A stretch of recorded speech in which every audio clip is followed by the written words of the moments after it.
कबीरदास के दिल में उलाहना हुई, इंस्पायरेशन। उलाहना का मतलब चेतना जागृत होना, उसे उलाहना कहते हैं। जागृति हुई कि चलो यहां पर रामानंद जी बड़े ही अच्छे ईश्वरनिष्ठ परम संत हैं, क्यों ना उनका मैं दास बन जाऊं, ताकि मुझे भी कुछ भगवान का ज्ञान हो जाए और दर्शन हो जाए। परंतु उस समय रामानंद गुरु जो थे वे ब्राह्मण थे, शुद्ध ब्राह्मण। अशुद्ध ब्राह्मण किसे कहते हैं इसकी चर्चा अच्छी नहीं है। जो ब्राह्मण सुबह वेद पठन नहीं करता, ब्राह्मण होते हुए वेद नहीं पढ़ता, गायत्री का उच्चारण नहीं करता, जो 16 संस्कार को आचरण में नहीं लाता। 16 नियम है, गीता में कहे हैं ब्राह्मण के, वे 16 नियम देवासुर संवाद, देवासुर संवाद योग नाम का जो अध्याय है उसमें गीता में कहा है, ब्राह्मणों का जो वर्णन है भागवत में भी है। जो ब्राह्मण का सिर्फ वेश पहनता है परंतु ब्राह्मण का आचरण नहीं, उसे ब्राह्मण नहीं कहा जाता। जाने लीजिए, इसकी चर्चा मैं नहीं करूंगा। वहां पर शुद्ध ब्राह्मण थे रामानंद जी। मैं दूसरे विषयों में आपको नहीं ले जाता हूं, मन में खलल निर्माण हो जाएगी, मन में दूसरा एक अनावश्यक विचार आपके दिमाग में आ जाएगा, आप कुछ और दूसरा सोचने लग जाएंगे। इसीलिए मैं आपको ये बात नहीं कहूंगा। रामानंद जी के दास बनने की इच्छा उस मुसलमान जुलाहे जो थे कबीरदास, उन्होंने की, परंतु ब्राह्मण शूद्रों को पास में नहीं आने देते, तो फिर मुसलमान को कैसे। परंतु कबीर की बड़ी इच्छा थी, कुछ भी हो, अगर सर भी देना पड़े तो भी रामानंद का ही दास बनूंगा, रामानंद का दास बनूंगा। काय उतराई हो कौन्या गुणी, जन्मा नाही येणे ऐसे केले। उसको क्या दिया जाए, क्या किया जाए कि रामानंद जी मुझे अपना शिष्य बना ले, अपना अनुयायी बना ले। पूछा एक दो से, नहीं नहीं मुश्किल है कबीरदास, मन में भी बात मत लाना। मन में तो आ चुकी थी, मन की बात बाहर नहीं निकलती। जिसके मन में बात आ जाती है वो नहीं निकलती। तन की बात निकल जाती है, मन की नहीं निकलती। तन में की जो बात है वह निकल जाती है, तन का गुस्सा निकल जाता है, तन की वासना निकल जाती है, तन की भूख चली जाती है, तन की प्यास बुझ जाती है, तन का लालच मिट जाता है, तन का अहंकार मिट जाता है, परंतु मन का अहंकार, लालच, वासना, क्रोध नहीं मिटते। मन में इनको नहीं आने देना चाहिए। इनको मन का इनमें कोई संबंध नहीं होना चाहिए। इसीलिए जो मन से उसमें नहीं है, सिर्फ तन से हैं, वे उस भोग को भोग कर भी न्यारे हैं।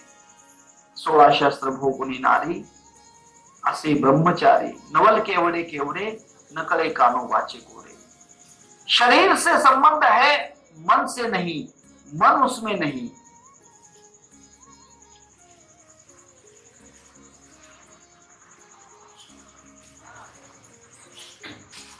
मन एक अलग चीज है। कबीर के तो मन में बैठ गए थे। उसने सोचा कि कुछ भी हो, आज तो रामानंद का मैं दास बनकर ही रहूंगा। गंगा किनारे कुछ रेती थी, वहां पर एक गड्ढा बनाया। बालू थी, रेती थी, सैंड, जिसे हम लोग अंग्रेजी में बीच कहते हैं, रिवर बीच, जुहू बीच। जुहू बीच का मतलब समंदर के किनारे की जो रेत का पट्टा है उसे बीच कहते हैं। बीच 2 प्रकार की होती हैं, स्पेलिंग का फर्क समझ लेना। BEACH, बीच का मतलब समंदर के या नदी के किनारे का जो हिस्सा होता है, किनारा, उसे बीच कहते हैं, चौपाटी कहते हैं। और BITCH जो बीच है शब्द, उच्चार एक ही है, उसका अर्थ होता है कुतिया। कुत्ते को डाक कहते हैं, कुत्ती को बीच कहते हैं। तब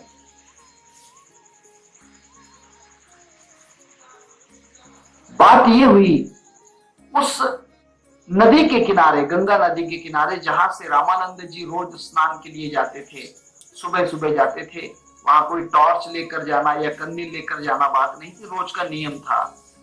4 बजे गंगा स्नान करना है, फिर ब्रह्म मुहूर्त में अर्थात राम प्रहर में भगवान का चिंतन करना है, और चिंतन करके फिर अपना जीवन का जो व्यवहार है वे करते थे।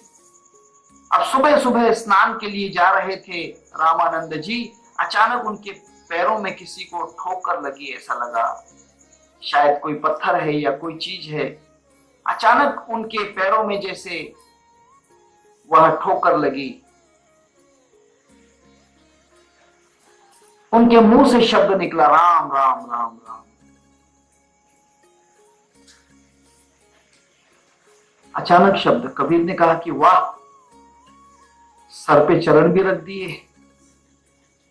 हाँ, और मंत्र भी दे दिया, दोनों एक साथ। कोई कोई गुरु मंत्र देते हैं, चरण नहीं देते। कोई कोई गुरु चरण देते हैं, मंत्र नहीं देते। कोई कोई गुरु चरण भी देते हैं, मंत्र भी देते हैं, परंतु शरण नहीं देते। गुरु की शरण बहुत कठिन है। एक जगह पंत महाराज जी का बड़ा अच्छा पद है, गुरु की शरण अगर मिल जाए तो बड़ी भाग्य की बात है। पंत महाराज जो हुए हैं, कर्नाटक के संत हैं, बालेकुंद्री के रहने वाले। उनका एक पद है, मराठी में है, हाँ, शरणी जाता सद्गुरु पाई, जन्म मरण उरले नाही। शरणी जाता सद्गुरु पाई, जन्म मरण उरले नाही। शरण बड़ी ही मुश्किल है, और ऐसे ईश्वर निष्ठों की शरण हमारे तुकाराम महाराज जी भी कहते हैं, शरण शरण हनुमंता, तुझ आलो रामदूता, तुझ आलो रामदूता। हे हनुमान जी, मैं तुम्हारी शरण में आया हूं, मुझे शरण में ले लो, क्योंकि तुम राम के ईश्वर निष्ठ परम भक्त हो। शरण नहीं मिलती, चरण मिल जाते हैं, मंत्र भी मिल जाता है, चरण भी मिल जाते हैं, शरण बड़ी ही मुश्किल है। शरण का मतलब समझते हो? किसी के शरण में चले जाना, अर्थात उसके आश्रय में चले जाना। फिर किसी के शरण में गए, शिबी राजा के शरण में एक पंछी था, कबूतर। वह एक बाज के डर के कारण, जिसको मराठी में ससाना कहते हैं, बाज, संस्कृत में जिसे शकुनी कहते हैं। आई बात समझ में? और जिसे अंग्रेजी में ब्लैक आइड कहते हैं, ब्लैक आइड ससाना, उसे शकुनी भी कहते हैं संस्कृत में। और कोई कोई तो उसे बाज कहते हैं। बाज बड़ा ही अच्छा शब्द है। उस बाज के डर के मारे शिबी राजा के शरण में वहां कबूतर गया, और कबूतर को उसने अभय दान दिया कि अब तुम्हारा कोई बाल बाका नहीं करेगा, मैं हूं बचाने वाला। उस कारण शिबी राजा को उसने कहा कि हे राजा, क्यों मेरे भोजन के बीच में आ रहे हो? किसी को भूखा रखना क्या पाप नहीं? ये मेरा भोजन है, मुझे दे दो। उसने कहा कि नहीं, ये मेरे शरण में आया है, और शरण में जो आता है मैं उसका पूर्ण रक्षण करता हूं। अभयदान, मेरा अभयदान है इसे। उसने कहा कि ठीक है, तो क्या मैं भूखा मर जाऊं? उसने कहा कि नहीं, मैं तुम्हें भूखा नहीं मरने दूंगा। ये शिवी राजा रघुवंश के राजा थे। ये शिवी राजा खटवांगर के वंश थे, रघु राजा के वंश से थे, हरिश्चंद्र के पूर्वज थे, अर्थात त्रिशंकु राजा के परदादा थे। त्रिशंकु राजा जो हरिश्चंद्र के पिता थे। हरिश्चंद्र के बाद फिर बहुत से राजा हुए, उसके बाद फिर दिलीप हुआ, आज हुआ, फिर दशरथ, फिर राम, लक्ष्मण, भरत, शत्रुघ्न। चलो इसकी बात मैं आगे नहीं कहूंगा, ये बहुत बड़ा किस्सा है। तब शिवी राजा को उसने शरण जाने के कारण शिवी ने अपने शरण में उसको लिया और कहा कि इसके बदले में मैं तुम्हें जितना चाहिए उतना गोश्त देने के लिए तैयार हूं, तुम्हें चाहिए उतना मांस मिल जाएगा। उसने कहा कि देखिए, मैं दूसरे प्राणी की हत्या नहीं करूंगा, मुझे मेरा शिकार चाहिए या तो जिसने शरण दी है उसका मांस चाहिए। उसने कहा कि ये बात है तो ठीक है, कितना चाहिए मांस? उसने कहा कि इसके वजन के बराबर दे दो। ये कबूतर जो है वो सिकरा कहता है, उसे सिकरा भी कहते हैं, बाज भी कहते हैं, सिकरा भी कहते हैं। एक शब्द अच्छा है सिकरा, अभी याद आया, बाज उसे सिकरा भी कहते हैं। उस सिकरे ने कहा कि भाई मुझे इस कबूतर, मेरे शिकार के बराबर मांस चाहिए। तराजू मंगाया गया, कबूतर को एक पलड़े में बिठाया और शिवी राजा ने अपना एक हाथ काट कर उसमें रख दिया। कबूतर का वजन बराबर नहीं हुआ। उसने कहा कि राजा, नहीं हुआ वजन, मुझे मेरा पेट नहीं भरेगा। उसने कहा कि कोई बात नहीं, मेरा दूसरा हाथ काट दो। सिपाहियों ने उसका दूसरा हाथ काट कर तराजू में रख दिया। वजन नहीं हुआ, वजन नहीं हुआ। उसने कहा कि राजा आप क्या करोगे? उसने कहा कि है बहुत मांस, चिंता मत करो, मैंने शरण दी है तो फिर अपना प्राण देकर भी उसकी रक्षा करूंगा। शरण जब दी है तो प्राण देकर भी रक्षा करूंगा, कोई बात नहीं। बात ये हुई, एक पांव काटकर फिर उसमें रख दिया, नहीं हुआ वजन, फिर दूसरा पांव रख दिया, फिर भी वजन नहीं। तब दोनों हाथ, दोनों पांव कट गए। शिवी राजा ने कहा कि हे शिकरा, रुक जाओ, अब मुझे तराजू में बिठा दो, इस तराजू में मुझे बिठा दो और इस कबूतर के बराबर मेरा वजन हुआ तो ठीक, वरना मेरा वचन है, मैंने इसको शरण दी है, आश्रय दिया है, इसको मैंने आश्रय दिया है, शरण दी है। अगर मेरा वजन कबूतर के बराबर नहीं होता है तो मेरे जितने भी जन्म होंगे उन जन्मों में मेरा मांस मैं तुम्हारे लिए लिख देता हूं। हे शिकरा, हे बाज, मेरा मांस मैं तुम्हें देता हूं। उस जन्म में तुम मुझे बार बार मारते जाना और मेरा मांस खा जाया करना। इसे शरण कहते हैं। आगे की कथा बहुत अलग है। जो बाज थे वहां यमराज थे, यम देवता थे, और जो कबूतर था वह धर्म था। इन दोनों ने उसकी परीक्षा लेने के लिए वहां पर ये रूप धारण किया। तब शरण बहुत बड़ी बात है। चरण मिल जाएंगे, शरण मिलना बड़ी मुश्किल है।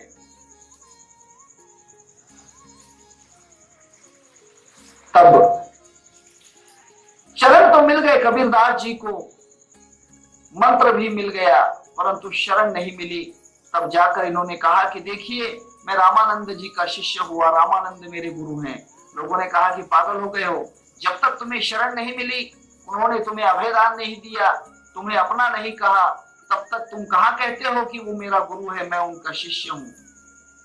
उसने कहा कि चलो, बात खबर रामानंद के पास गई। रामानंद के बड़े ही पंडित लोग शिष्य थे। उन्होंने कहा, कौन कहता है कि मैंने कबीर को अपना शिष्य बनाया? शिष्य कहते हैं कि महाराज क्या वो झूठ बोल रहा है, बुलाओ कबीरदास को। कबीरदास को बुलाया, सत्संग में बुलाया। क्यों रे कबीर, क्या मैं तेरा गुरु हूं? क्या मैं तेरा गुरु हूं? नहीं गुरुवर्य, मैं आपका शिष्य हूं। बहुत बड़ी बात है। अगर उसने कह दिया कि आप मेरे गुरु हैं तो क्या वो दूसरों के गुरु नहीं? ये अहंकार की बात है। आप मेरे गुरु हैं। नहीं महाराज, मैं आपका शिष्य हूं। कमाल है कबीर, तुम मेरे शिष्य हुए कब? उसने कहा कि सुबह 4 बजे। आज सुबह 4 बजे? मैंने तो किसी को शिष्य नहीं बनाया, किसी को भी मंत्र नहीं दिया। उसने कहा कि हाँ प्रभु, आपके चरण मुझे छुए, आपने मुझे चरणों से आशीर्वाद दे दिया और राम राम का मंत्र दे दिया। उसने कहा कि क्या कहते हो कबीर, कितना झूठा बोलते हो। हाँ हाँ महाराज, मैं झूठ नहीं बोल रहा हूं। आप जब स्नान के लिए जा रहे थे, मैं मिट्टी में बैठा हुआ था और तब आपने मेरे सिर पर पांव रखकर राम राम कहा। कहो कि आपने मुझे मंत्र नहीं दिया। 1 बार नहीं, 2 बार नहीं, 3 बार नहीं, आपने 4 बार राम राम राम राम कहा। आप तो दूसरों को 1 बार राम का उपदेश करते हैं, मुझे तो आपने 4 बार राम दे दिया। राम राम राम राम, मुंह से शब्द निकल गए 4 बार राम राम राम राम राम। उसने कहा कि कितना झूठा बोलता है। हे कबीर, मेरे अनचाहे में तुम मेरे शिष्य हो ऐसा कहते हो, तुम झूठ बोलते हो। अपने खड़ाव निकाले, अपने जो लकड़ी के खड़ाव थे, पादुकाएं थी, वे निकाली और खड़े होकर कबीर को कहा कि कबीर बहुत झूठ बोलता है। सबके सामने कहता है तू मेरा शिष्य है, तू मेरा शिष्य है, तू मेरा शिष्य है। मैं कहा कि गुरुवर्य, अब तक तो आप नहीं कह रहे थे, अब तो आपने ही 3 बार कह दिया कि तू मेरा शिष्य है, तू मेरा शिष्य है, तू मेरा शिष्य है। अब बतलाओ मैं किसका शिष्य हूं?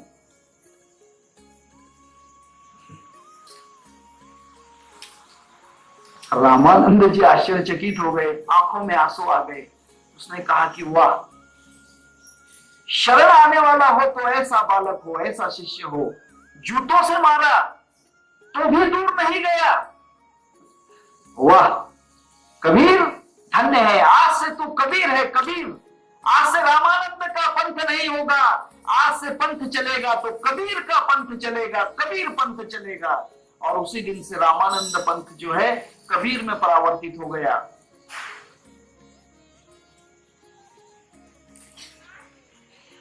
भरी सभा में जूतों से मारा, अर्थात खड़ाव से मारा, तो भी रामानंद ने कहा, कबीर ने कहा कि गुरुवर्य आपकी कृपा हो गई, धन्य हो गया।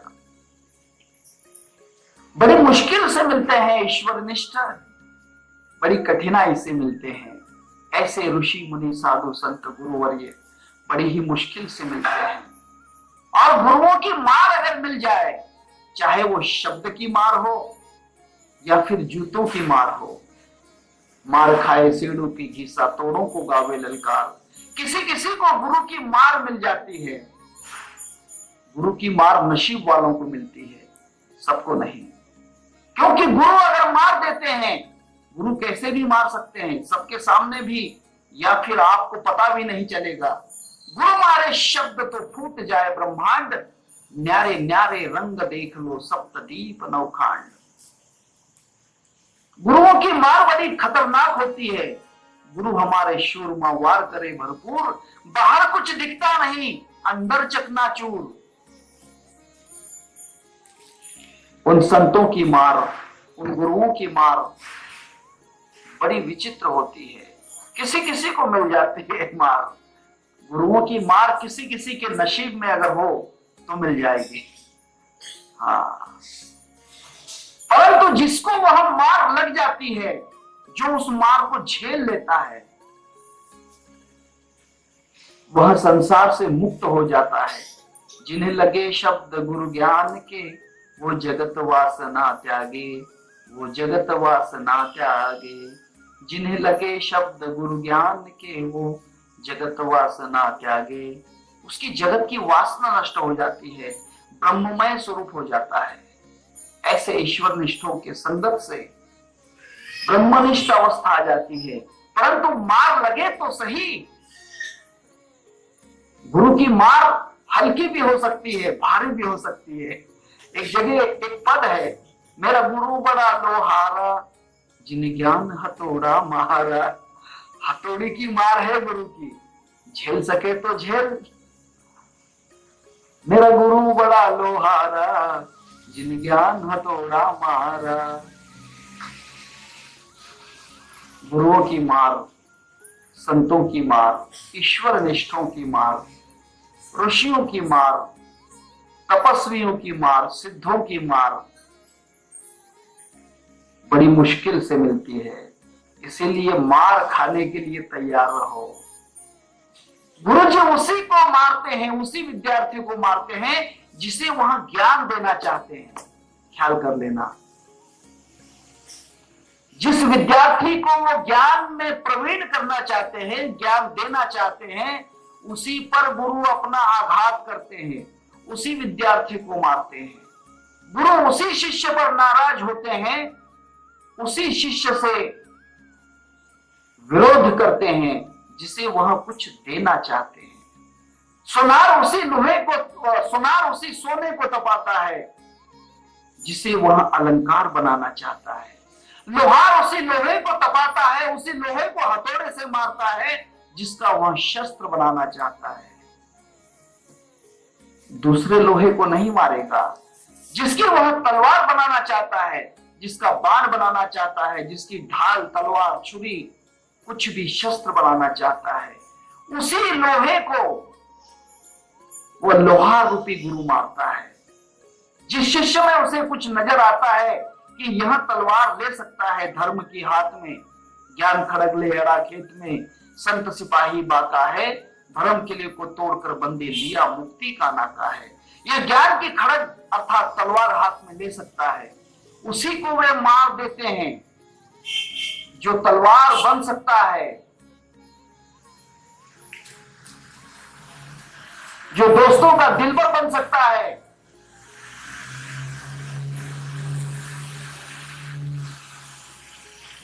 जो मित्रों का दोस्त बन सकता है, मित्रों का मित्र बन सकता है, दिलबर का दिलबर बन सकता है।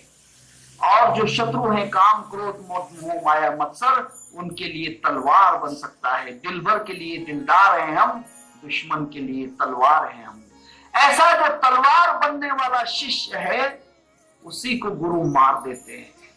रामानंद जी से कबीर ने कहा कि गुरु मैं धन्य हुआ, अब तक आपके चरण मिले थे, आपने दिया हुआ मंत्र मिला था, अब तो आपकी शरण मिल गई।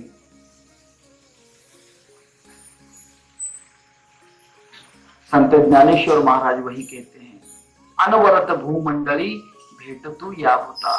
कुछ भी कष्ट हो जाए, कोई भी परेशानी हो, जीवन का हर दांव लगा दो।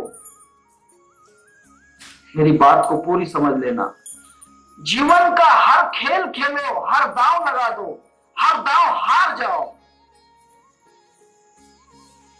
लेकिन एक दांव जीत लेना, एक दांव जीत लेना, गुरु की शरण को जीत लेना।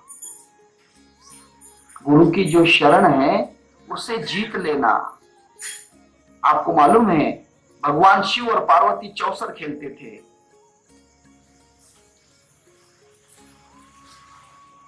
भगवान शिव और पार्वती चौसर खेला करते थे। चौसर खेलते समय हर समय भगवान शिव ही जीतते थे, पार्वती कभी नहीं, कभी नहीं जीतती। पहले पहले भगवान शिव ने सोचा कि मैं बड़ा अच्छा खिलाड़ी हूं चौसर का मुझे तो चौसर अच्छी खेलना आती है। चौसर की बहुत से पद हैं, बहुत दोहे हैं, मैं नहीं कहता हूं, समय बीतेगा।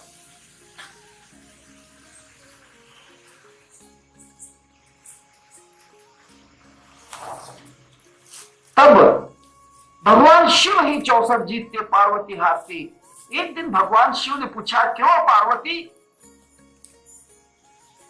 तुम तो ज्ञान की देवी हो, शक्ति हो, परम शक्ति हो, क्या तुम्हें चौसर खेलना नहीं आती? अगर नहीं आती तो मुझसे सीख लो।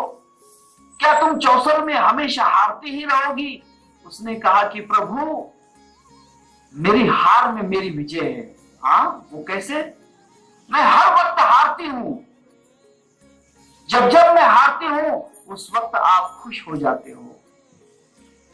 और ये खेल का दांव नहीं टूटता। अगर मैं जीत गई प्रभु तो आप मुझसे उठकर दूर चले जाएंगे, फिर मैं आपको कब देखूंगी, मैं आपके दर्शन कब करूंगी। इसीलिए मुझे हारना पसंद है, क्योंकि उसमें मेरी बहुत बड़ी विजय है, उसमें मेरी बहुत बड़ी जीत है। क्योंकि मैं जिससे हार रही हूं वो जीतने वाला मेरे सामने है। इसीलिए संतों से, महात्माओं से, गुरु से हार जाओ, हर चीज को हारते रहो, ताकि जो जीतने वाला गुरु है वो तुम्हारे सामने रहे, वो हमेशा तुम्हारी नजरों में रहे। अगर तुमने जीतने की कोशिश की, एक चतुश्लोकी भागवत में एक बहुत अच्छा श्लोक है, वो भी है, संत एकनाथ महाराज ने चतुश्लोकी भागवत का भाषांतर किया है। आई बात समझ में? उस पद में एक छोटा सा वर्णन है,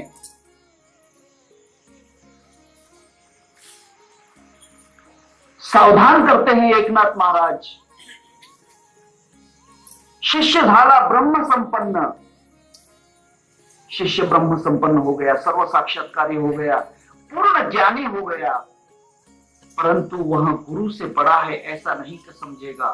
समझ लिया तो गया काम से।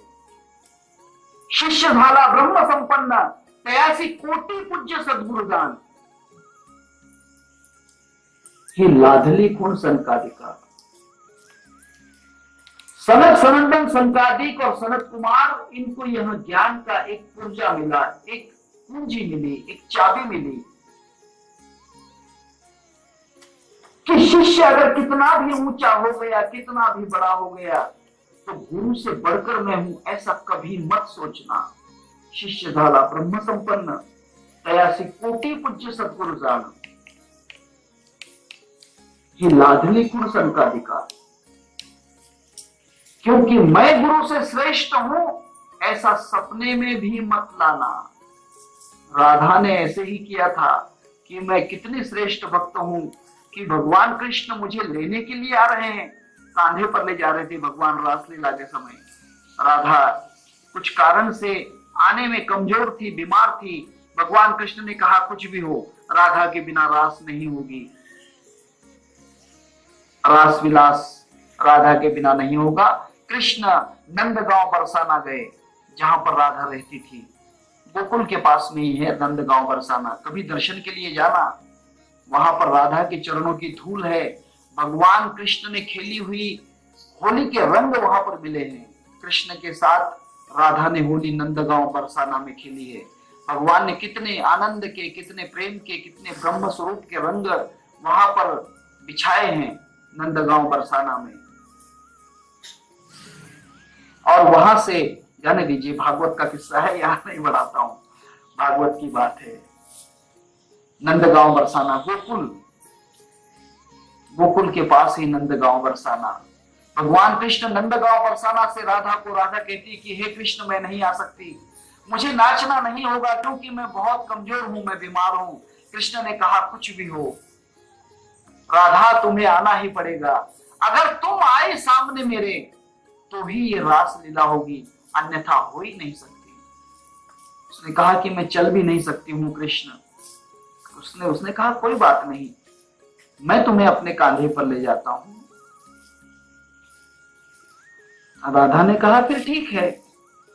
कृष्ण ने राधा को अपने कांधे पर लिया और रास की तरफ, उस वृंदावन में चले, वृंदावन की तरफ, उस वृंदावन की कुंज गली में चले, जहां पर सब ग्वाल ने भगवान का रास्ता देख रही थी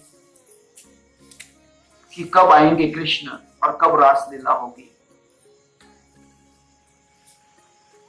बीच में ही राधा के मन में थोड़ा सा बड़प्पन आ गया कि देखो मैं कितनी परम भक्त हूं कि स्वयं भगवान मुझे अपने कांधे पर ले जा रहे हैं। भगवान ने कहा कि झूठ, तेरी सोच ही तुझे नीचे गिरा देगी, तेरी सोच के कारण तू नीचे आ जाएगा। गुरु से बड़ा हूं, गुरु से श्रेष्ठ हूं, ये सोच तुझे नीचे गिरा देगी। भगवान कृष्ण अंतर ध्यान हो गए और राधा जमीन पर गिर गई। फिर राधा रोती है, उसे विरह गीत कहते हैं। राधा के लिए विरह गीत है। भागवत में बड़ा अच्छा वर्णन है। मैं इसका वर्णन ज्यादा नहीं करता हूं क्योंकि भागवत का पूर्ण इसी में समय चला जाता है, पूर्ण समय इसी में चला जाता है। इसमें 9 रस हैं। विरह गीत में भगवान ने 9 रस प्रधान, राधा ने 9 रस प्रधान भगवान की उपासना, भक्ति और श्रद्धा से उसका गुणगान किया। तब भगवान प्रकट हुए। उसने कहा कि भगवान त्राहि माम, मेरे अंदर छोटी सी बड़प्पन की बात आ गई। मैं समझ चुकी हूं कि मैं कभी आपसे बड़ी नहीं। और भगवान उसको लेकर वृंदावन गए। ये बात है छोटापन। 83 कोटि पूज्य सदगुरु जान। गुरु से बढ़कर मैं हूं, संत से बढ़कर मैं हूं, महात्मा से बढ़कर मैं हूं।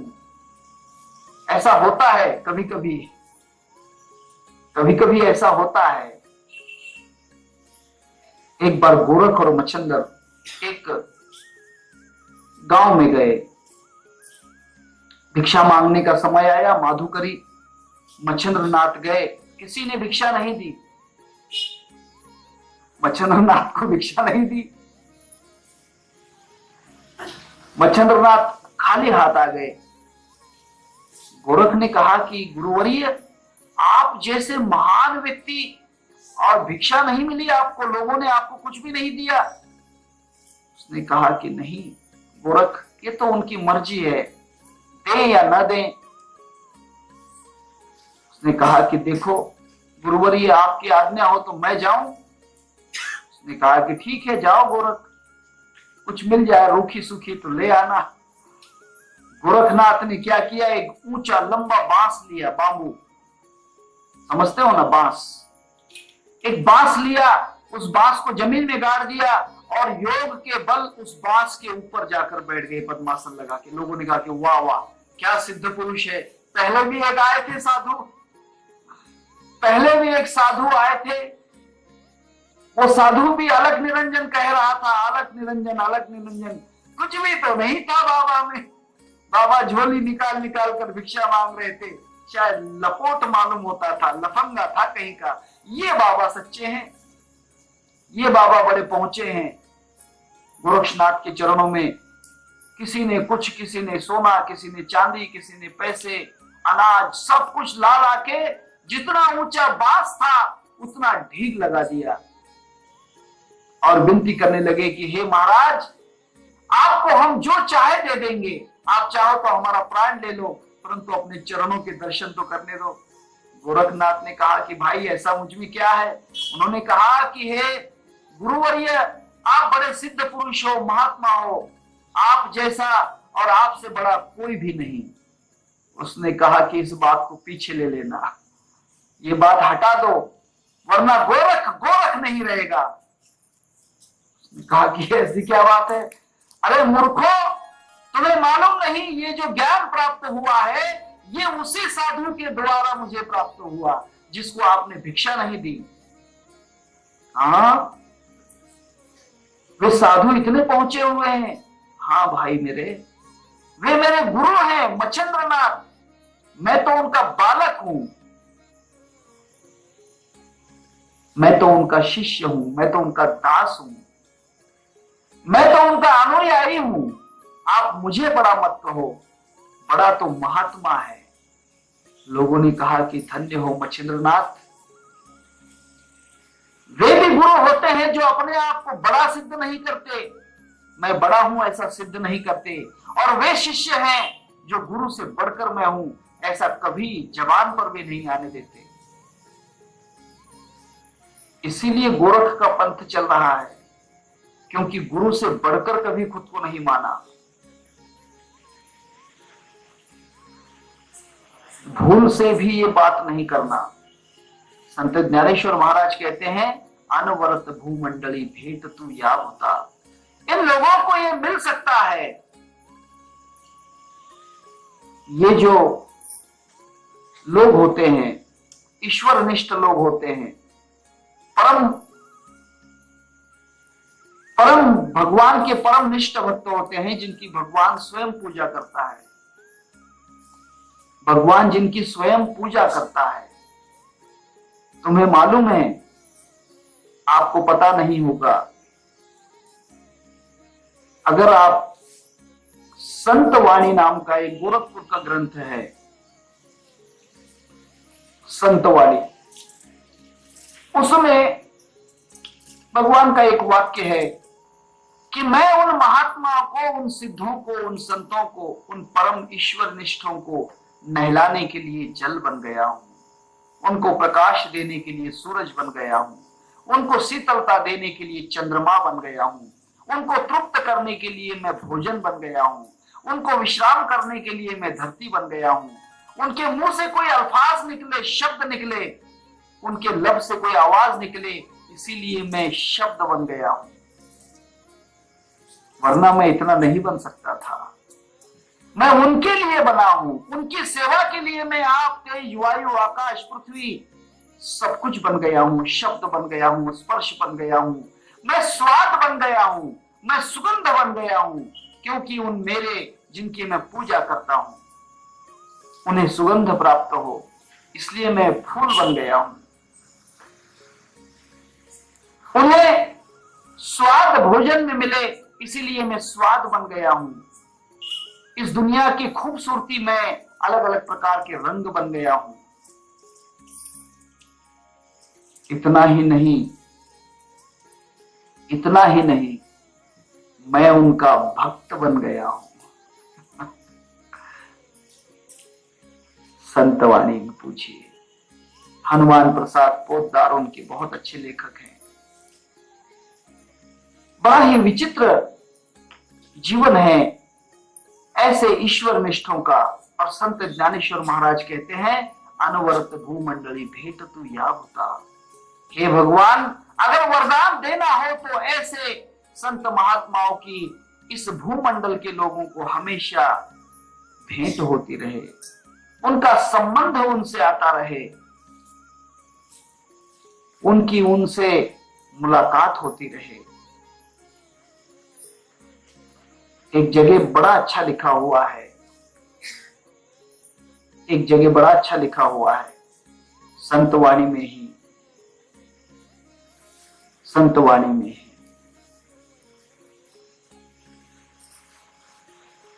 संतों का जो स्पर्श है, उस स्पर्श को लेकर संसार को सुखी करने के लिए, क्योंकि वचन दिया है, मैंने आपको पहले कहा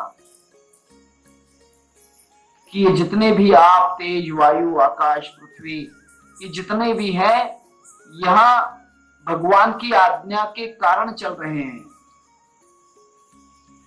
ये संसार को सुखी बनाने के लिए। हवा, क्योंकि ये संसार सुखी तभी हो सकता है जब कोई संत महात्मा इनको देखकर दुखी होता है। बुढ़ते ही जन देखवे ना डोला, मनुनी कड़वड़ा ये तसे जीवा। कोई संत महात्मा इस संसार के लोगों को देखकर दुखी होता है। नानक दुखिया सब संसार। नानक जी जब, वैसे तो नानक जी अपनी आंखें खोलते ही नहीं थे, कभी कभी आंखें खोलते तब सामने देखते तब रोते थे नानक जी। लोग पूछते, उनके शिष्य पूछते कि नानक जी क्यों रोते हो? उसने कहा कि नानक को रोना इसलिए आता है कि संसार अभी दुखी है। नानक दुखिया सब संसार। ये संसार सुखी जब तक नहीं होगा तब तक मुझे रोना आता ही रहेगा, मुझे रोना ही आएगा। इसीलिए संत महात्मा अब भी इस संसार में रोते हैं कि ये संसार सुखी हो जाए, ये संसार सुखी हो जाए, ये संसार के प्राणी सुखी हो जाए। इसीलिए उनको कहते हैं संत बड़े दयालु, वे दया करते हैं।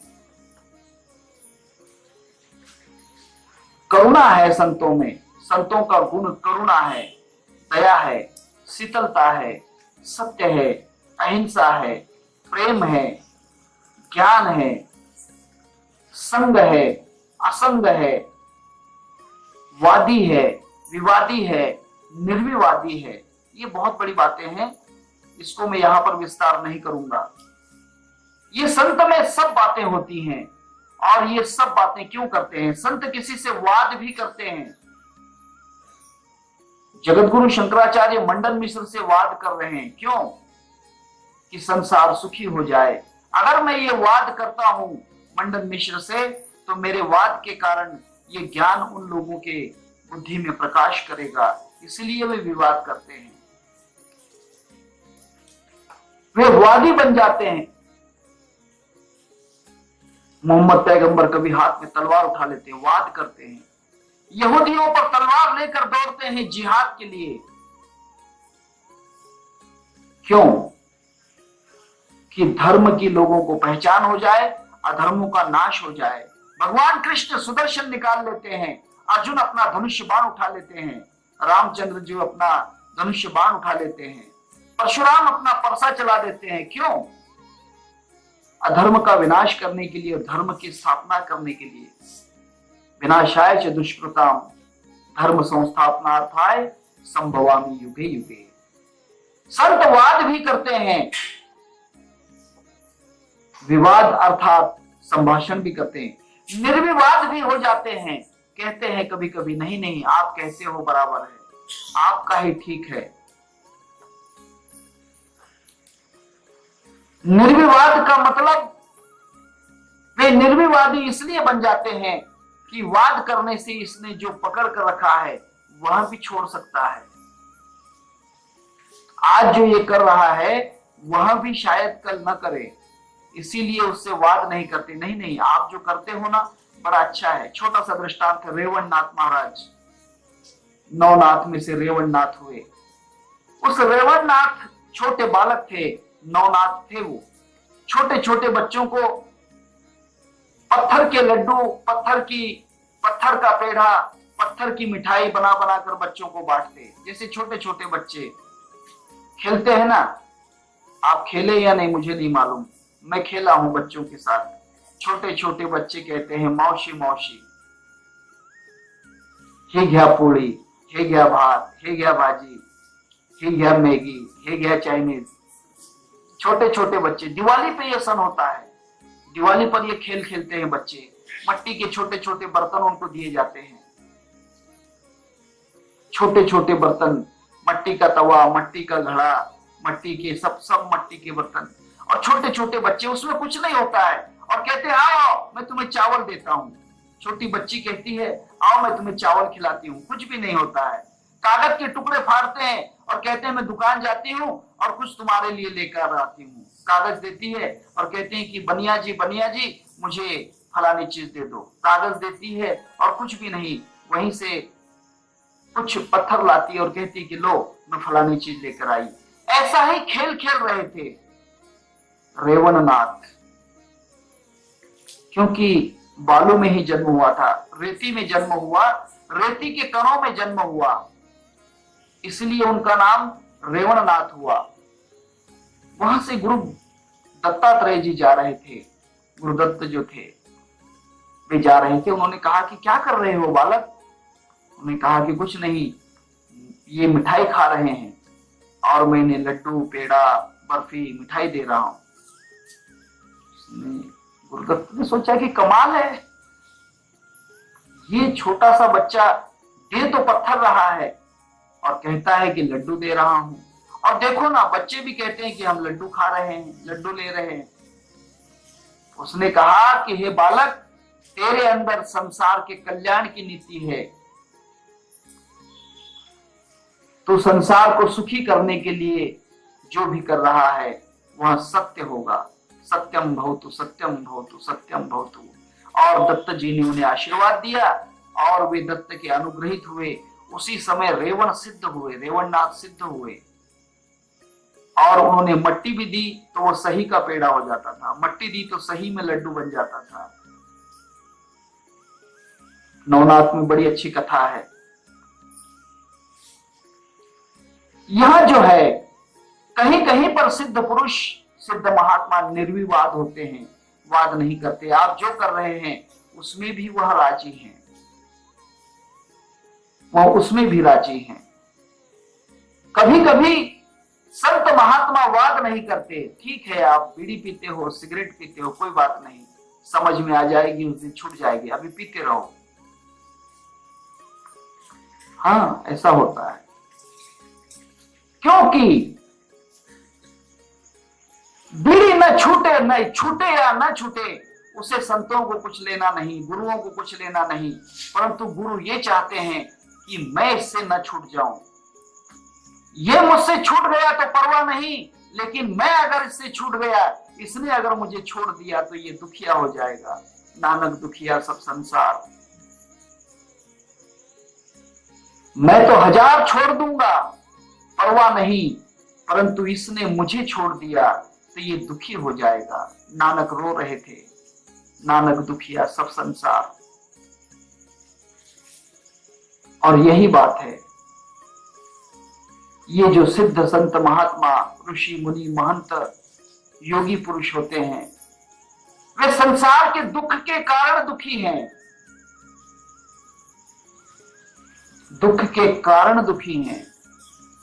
और उनका दुख दूर कब होगा?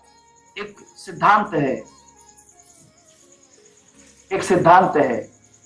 कहते हैं कि अग्नि से अग्नि मिटती है, जहर से जहर मरता है। जहर अगर मिटाना हो तो उसे जहर की ही दवा देना पड़ती है।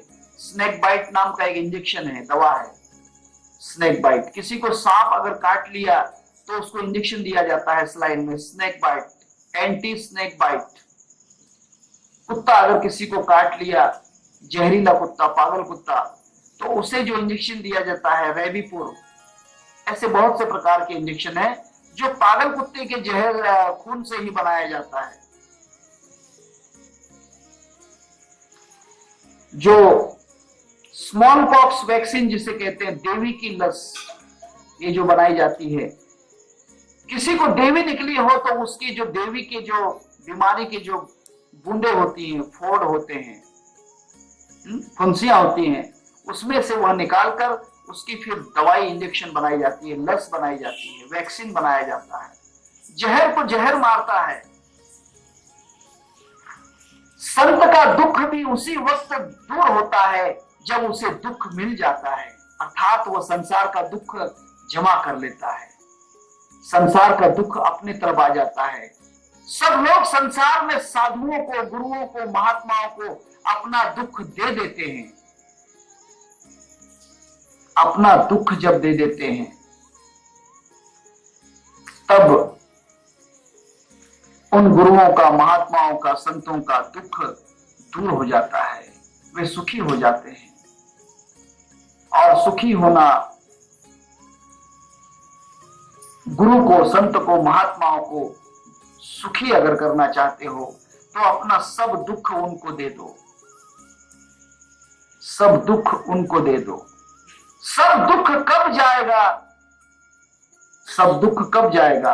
ये भी एक बहुत बड़े वर्म की बात है।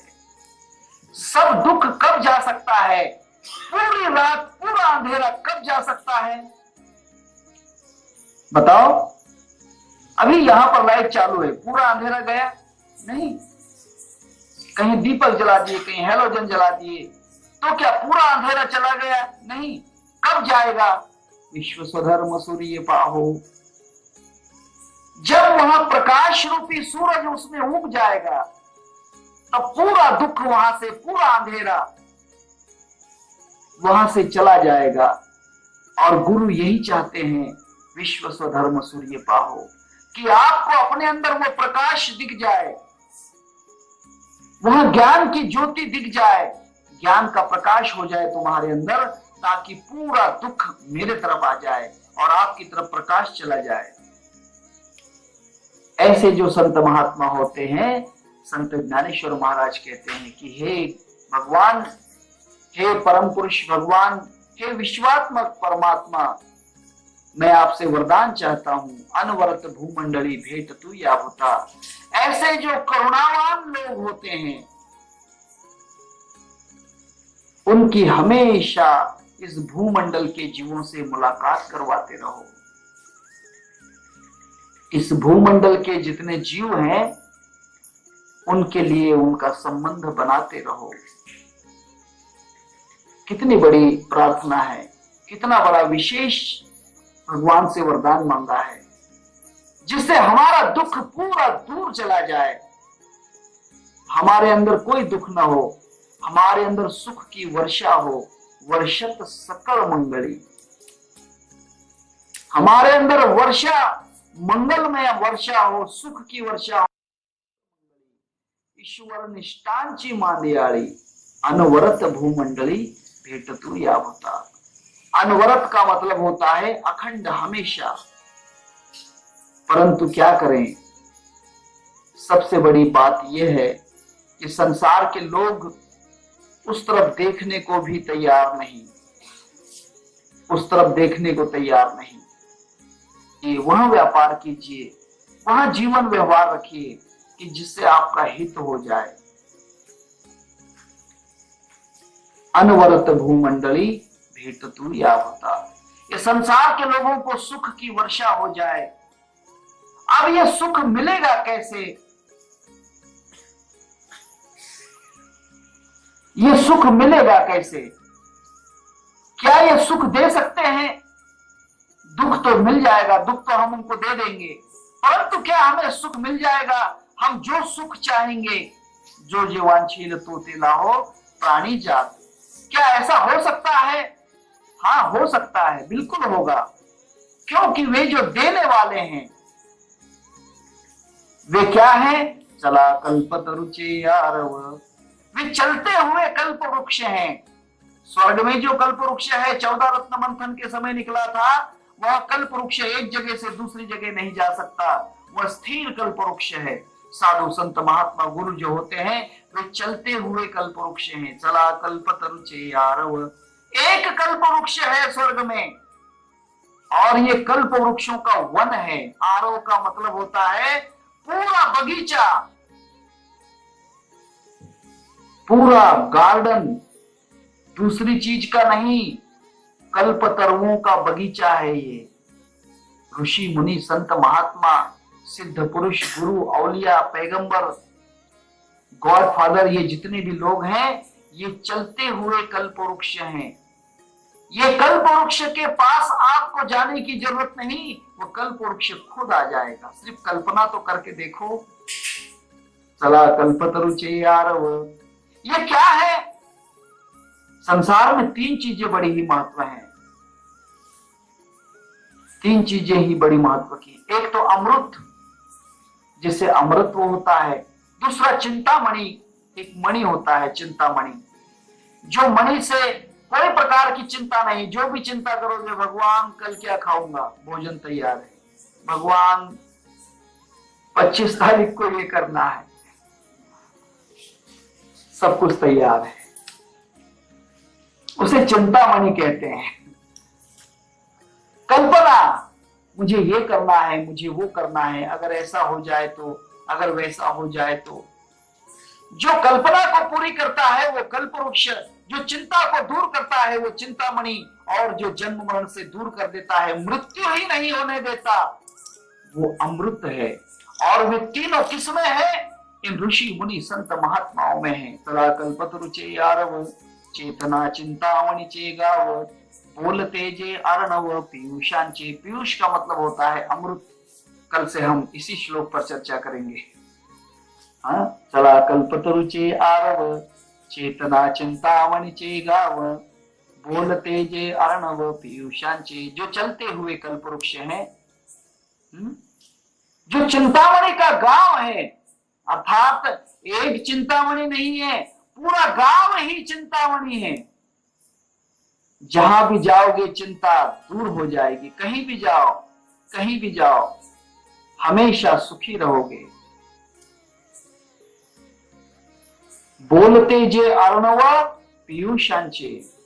अर्णव का मतलब होता है समंदर, वह बोलता हुआ अमृत का सागर है। अमृत तो बोलता नहीं, ये संत महात्मा गुरु बोलते हुए अमृत हैं, अमृत हैं बोलते हुए।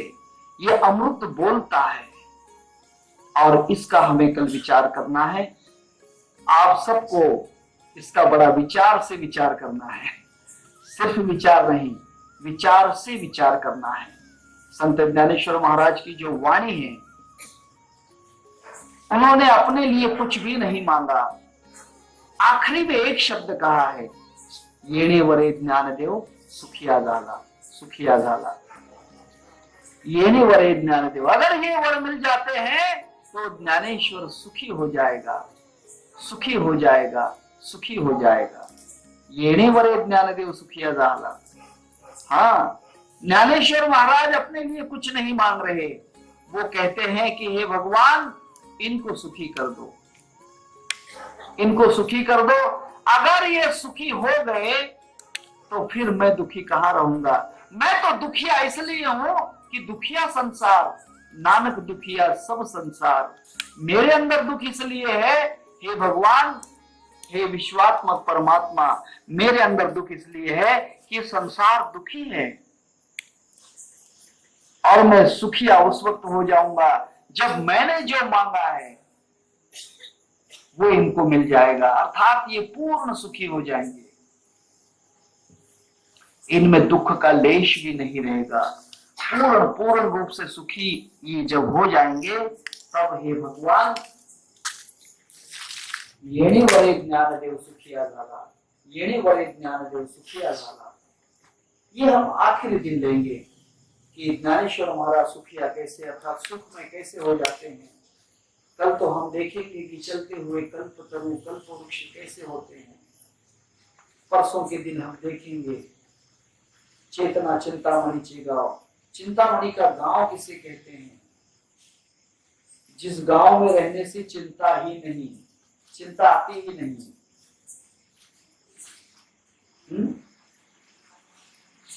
और जहां पर बोलता हुआ अमृत है, ऐसे लोगों की मुलाकात संत ज्ञानेश्वर महाराज वर्णन साधु संत महात्माओं का किया है। क्यों? कि वे जानते हैं कि भगवान उसी वक्त दे सकता है जब ये महात्मा मिलेंगे, क्योंकि ये बीच में यही वकील हैं। हस्बुनल्लाहु निअमल वकील, दस्त यदुल्लाह फौक़ यदिही। भगवान का हाथ उसी वक्त हाथ में आएगा। कलाम मस्जिद कहती है कि भगवान का हाथ उसी वक्त आएगा जब तुम्हारे हाथ में खुदा के वकील का हाथ आ जाए। भगवान का वकील है, वो संत है, महात्मा है, गुरु है, सिद्ध पुरुष है। उसका हाथ अगर तुम्हारे हाथ में आ जाता है तो फिर भगवान का हाथ दूर नहीं रहता।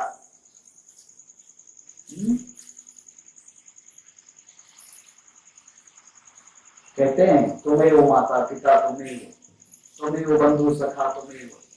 जब तेरी सूरत से अलग भगवान की सूरत क्या होगी, क्या होगी। हाँ, तो भगवान को क्या देखना है? बस मुझे वो मिल जाए। तुझको नहीं देखा हमने कभी, पर उसकी जरूरत क्या होगी, क्या होगी। ऐ माँ तेरी सूरत से अलग भगवान की सूरत क्या होगी, क्या होगी। हमने माँ को देख लिया, अर्थात गुरु माता को देख लिया, संत महात्माओं को देख लिया, तो फिर और भगवान को देखना क्या है। कुंडली श्री ज्ञानदेव तुकाराम सद्गुरुनाथ महाराज की जय। श्री संत ज्ञानेश्वर महाराज की जय। हरे राम राम राम हरे हरे, हरे कृष्ण कृष्ण कृष्ण हरे हरे, हरे राम राम राम हरे हरे, हरे कृष्ण कृष्ण कृष्ण हरे हरे, हरे राम हरे